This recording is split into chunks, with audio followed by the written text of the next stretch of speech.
Cukup karena ini kalamullah, itu sudah cukup membuat kita tertarik. Masa kalam manusia lebih kita tertarik daripada kalamullah? Belum apalagi dijanjikan setiap satu huruf 10 kebaikan.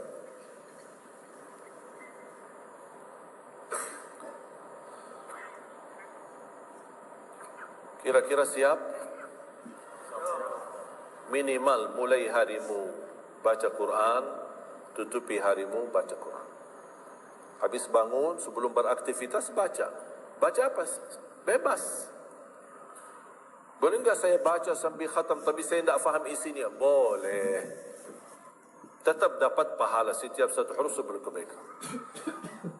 Baca sampai mempelajari isi maknanya, memahami maknanya, lebih besar lagi pahalanya. Membaca, memahami, menhayati lagi, lebih besar lagi pahalanya. Membaca, memahami, menhayati, menamalkan, lebih besar lagi. Kalau tidak bisa meraih semua pahala itu, ya paling minimal pahala bacaan.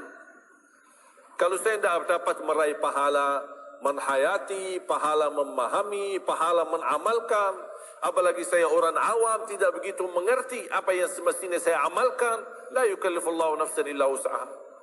Amalkan sesuai kemampuan. Ada pelajaran ayat yang dibacakan tadi, kita bisa ambil maknanya, kita mengambil kesimpulannya. Jangan kita menjadi seperti golongan yang datang hari kiamat malah minta tolong diselamatkan oleh Allah dari neraka. Kalau di hari kiamat tidak bisa saling menolong, tidak bisa. Sekarang kita masih bisa saling membantu dan saling menolong. Dan di antaranya menolong diri sendiri. Jangan menunggu di hari kiamat. Jangan kita bisa menolong, tolong menolong. Di hari kiamat orang tua tidak bisa menolong anaknya. Anaknya pun larikan diri daripada orang tua. Tak ada yang mau kenal. Coba baca akhir surat Abasa. Yauma yafirrul mar'u min akhih. Di hari itu kakak adik melarikan dirinya dari saudaranya. Wa ummihi wa abi, melarikan diri pada bapaknya dan ibunya. Biasanya kalau kita ketemu orang tua kita senang bertemu, mohon doanya, apalagi yang orang-orang yang tinggi berbakti baik sama orang tuanya. Kalau di hari kiamat mau sendiri-sendiri.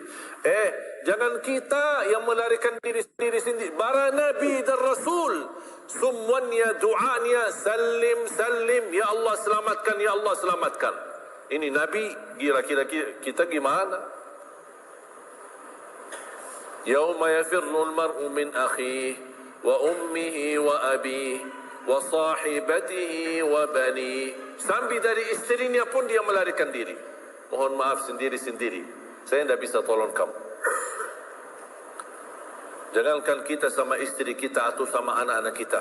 Rasulullah sallallahu alaihi wasallam pernah berkata sama Siti Fatimah, anaknya Nabi Muhammad, "Ittaqillah fa inni wallahi la ughni anki min Allah syai'a." Hei anakku Fatimah, bertakwalah kepada Allah karena aku tidak bisa membantu kamu nanti di kemudian hari. Sendiri-sendiri, salim salim. Selamatkan ya Allah. Ini kesempatan. Sebelum kita menjadi na'udzubillah salah alamat daripada ke surga menjadi ke neraka, kita sekarang perbaiki kemana arahan kita, kemana jalan kita. Kita yang milih, tidak ada yang memaksa. Taat, Allah hanya menyuruh kita taat, tapi Allah tidak pernah maksa. Kira-kira kalau tidak salat dapat pukulan? Dapat pukulan? Ada yang memukul kita? Ada yang melemparkan kita dalam batu sampai bata kepala kita? Ada? Tidak ada. Taat, Allah menyuruh taat, tapi Allah tidak pernah maksa. Sama juga syaitan, menyuruh kita dosa maksiat, tapi syaitan tidak pernah maksa kita. Sebagaimana ayat tadi dibacakan, ayat surah Ibrahim ayat 22, syaitan berkata, aku tidak punya kuasa di atas kalian, tapi aku hanya menyuruh kalian terlalu cepat taati. Kata syaitan, terlalu cepat respon, aku hanya menyuruh. Da'autukum fastajabtum li. Makanya sekarang jangan melialahkan, saya tidak bisa bantu kalian dan kalian pun tidak bisa bantu aku. kita dua-duanya dijerumuskan dalam neraka. Na'udzubillah min dzalik. Oleh karena itu, jamaah sekalian, kesempatan. Mumpun masih kita umur, masih punya kesehatan, manfaatkan. Karena akan datang satu saat, sekarang bukan masalah umur, masalah sehat. Tiba-tiba bisa sakit. Virus di mana-mana. Kemarin saya punya saudara saya baik-baik aja. Tidur, bangun sakit. Sambil matanya, mukanya macam, sakit. Tiba-tiba. Tak bisa berbicara baik-baik, tak bisa baca Al-Quran dengan baik, tak bisa salat dengan baik. Ini kan mengganggu. Makanya Rasul mengingatkan, ketika anda sehat dan masih punya umur, jangan sia-siakan. Karena akan datang satu saat anda tidak sehat. Dan tidak bisa maksimal ibadah. Selama anda masih bisa dan mampu maksimal ibadah, manfaatkan, jangan dirugikan. Akan datang satu saat anda tidak bisa. Saat anda berdiri, manfaatkan salatmu saat berdiri. Besok akan datang satu saat anda tidak bisa berdiri.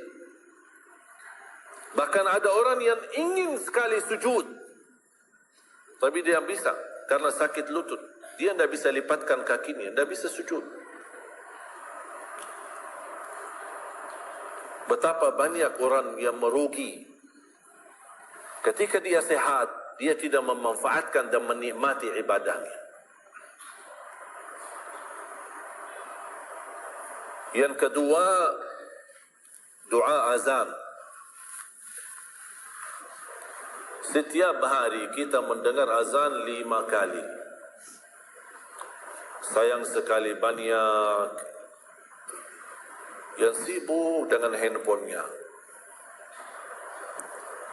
Azan ini panggilan Allah.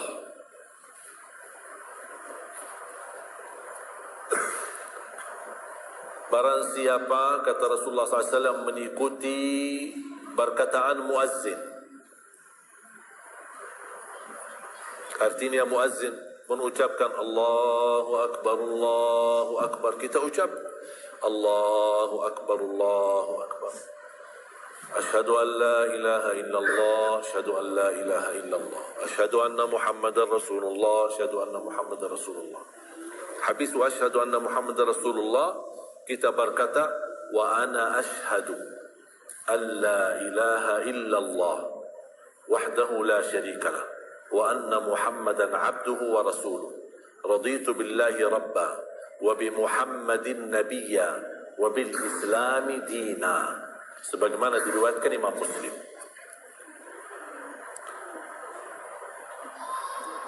Hayya 'alas salah, kita jawab la haula wala quwwata illa billah. Apa hikmahnya di sini la haula wala quwwata illa billah? Ya Allah, kami tidak punya daya dan kekuatan untuk menghadiri panggilan-Mu kecuali dengan pertolongan-Mu ya Allah. Karena hayya 'alas salah butuh gerak. Bergerak, datang. Hayya 'alas salah, panggilan, mari salat. Ya Allah, la haula wala quwwata illa billah. Ya Allah, kami tidak punya kemampuan menghadapi godaan dunia, menghadapi hawa nafsunya, menghadapi malas kecuali dengan kekuatan-Mu ya Allah. La haula wala quwwata illa billah. Meraih kemenangan, meraih kemuliaan, hayya 'alal falah. Ya Allah, kami tidak mampu meraih kemuliaan itu kecuali dengan kekuatan dan izin-Mu ya Allah. Allahu Akbar, Allahu Akbar, kita ucapkan Allahu Akbar, Allahu Akbar. La ilaha illallah, kita ucapkan la ilaha illallah. Habis itu apa? Apa kata Rasulullah SAW di hadis yang diriwayatkan Imam Bukhari? Thumma salla alayya. Selepas itu dia bersalawat kepada Nabi Muhammad. Allahumma salli ala Muhammadin wa ala ali Muhammad. Bagi Sayyiduna boleh, tidak bagi Sayyiduna boleh. Selepas itu doa. Allahumma rabb hadhihi ad-da'wati at-tammah was-salati al-qa'imah ati Muhammadan al-wasilata wal-fadilah wab'athhu maqaman mahmudan alladhi wa'adta. Ini ucapan yang saya sampaikan di Sahih Bukhari. Ada riwayat-riwayat yang lain, Allahumma rabb hadhihi ad-da'wati at-tammah was-salati al-qa'imah ati sayyidina Muhammadan al-wasilata wal-fadilata wad-darajata al-'aliyata ar-rafi'ata min al-jannah wab'athhu maqaman mahmudan alladhi wa'adta. Innaka la tukhliful mi'ad. Innaka la tukhliful mi'ad. Tambahannya diriwayat Imam An-Nasai dan semuanya sahih. Mau milih mana yang anda hafal, mana anda biasakan, silakan. Mau ambil hadis yang diriwayatkan Imam Bukhari boleh, mau ambil yang diriwayat Imam Nasai boleh. Asal jangan sampai begitu dengar azan tidak mengikuti muazzin dan sia-siakan doa itu. Cukup karena ini kalamullah, itu sudah cukup membuat kita tertarik. Masa kalam manusia lebih kita tertarik daripada kalamullah? Belum apalagi dijanjikan setiap satu huruf 10 kebaikan.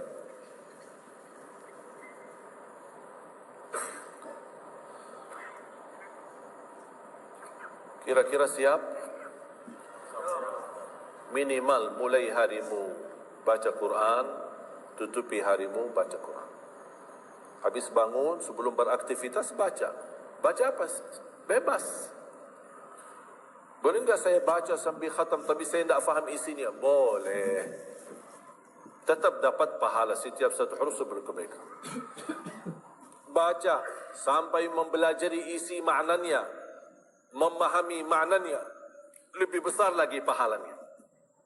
Membaca, memahami, menhayati lagi, lebih besar lagi pahalanya. Membaca, memahami, menhayati, menamalkan, lebih besar lagi. Kalau tidak bisa meraih semua pahala itu, ya paling minimal pahala bacaan. Kalau saya tidak dapat meraih pahala menhayati, pahala memahami, pahala menamalkan, apalagi saya orang awam tidak begitu mengerti apa yang semestinya saya amalkan, la yukallifullahu nafsan illa wus'aha. Amalkan sesuai kemampuan. Ada pelajaran ayat yang dibacakan tadi, kita bisa ambil maknanya, kita mengambil kesimpulannya. Jangan kita menjadi seperti golongan yang datang hari kiamat malah minta tolong diselamatkan oleh Allah dari neraka. Kalau di hari kiamat tidak bisa saling menolong, tidak bisa.